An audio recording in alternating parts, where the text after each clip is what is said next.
Hi, I'm Rachel Jameson, a fifth grade teacher, and as you know, fifth is my jam. I'm here to introduce you to the best-selling author of the spooky Goosebumps series, R.L. Stine. We're going to be talking about Night of the Living Dummy. Hi, Rachel. Hi. So nice to see you. And what grade? I teach fifth grade. Fifth grade. They're still cute. Well, how would you describe yourself when you were 10 years old? What were you like? Oh, I don't know. I was this nerdy, quiet, shy, fearful kid, afraid of a lot of things. Is that what helped inspire you to write stories about? I think so. I think that's why I like staying in my room writing all the time. I was like creating my own world, you know. And it was like a safe place, I guess. I started when I was 9 years old. I've been in my room typing stories, typing little joke books. My mother would stand outside my door and she'd say, "What's wrong with you? Stop typing and go outside and play. Go outside and play. What's the matter with you?" Worst advice I ever got. So how would you describe Slappy as a character for your readers? Evil-looking ventriloquist dummy. His head is made of wood. He has a truly evil, evil grin. You do a very good job of writing with imagery.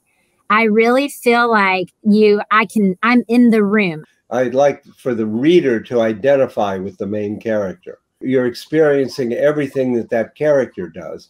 You're much closer to the story, and it's a lot scarier because I want the reader to be the character. And I don't want to over-describe the character because that'll push back the reader. Right. That's why the stories are so up close.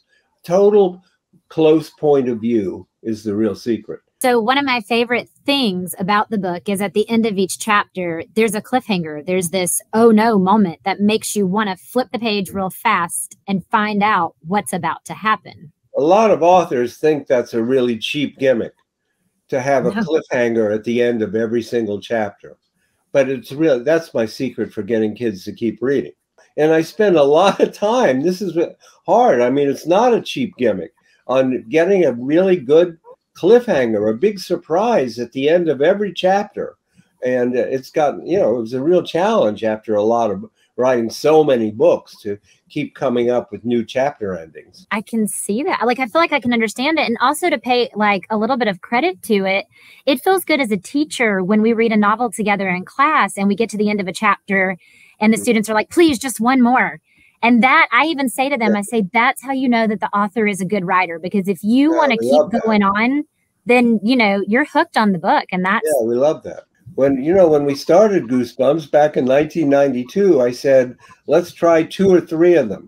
And now 30 years later, there are about 150 books. And we've ended up this year with the big celebration, the first hardcover illustrated Goosebumps book called Slappy Beware, which gives the real origin of Slappy and why he's so evil, and also has the worst day in Slappy's life, maybe the last day in Slappy's life. And this was a very special book. I had a lot of fun writing it. Slappy Beware, it's called. The reason nostalgia is so big is because you've done something that has inspired generations, and it's continuing to inspire generations today. Thank you. Thank you very much. It's a very nice thing to say. I'm grateful for you. And I don't know. Well, the other part of it is that these books are just entertaining. What there is in these books is that the kids are on their own. And in Goosebumps, the kids are all normal kids. They're not unusual in any way. They're just normal kids. And they find themselves in these horrible, frightening situations. And so the kids are on their own, and they have to use their own wits and their own imagination to solve these horrible problems. And that's what there is in every single book. I think there are lots of people out there that agree with me that it's been 30 amazing years, and we hope it doesn't stop. Please, please, please. Well, we keep going. We just keep giving going us more. For some reason. It's worth it. We hope we didn't spook you too much. Enjoy reading Night of the Living Dummy by R.L. Stine with your students. Hey, thanks a lot. This was a lot of fun. Stay scary, everyone.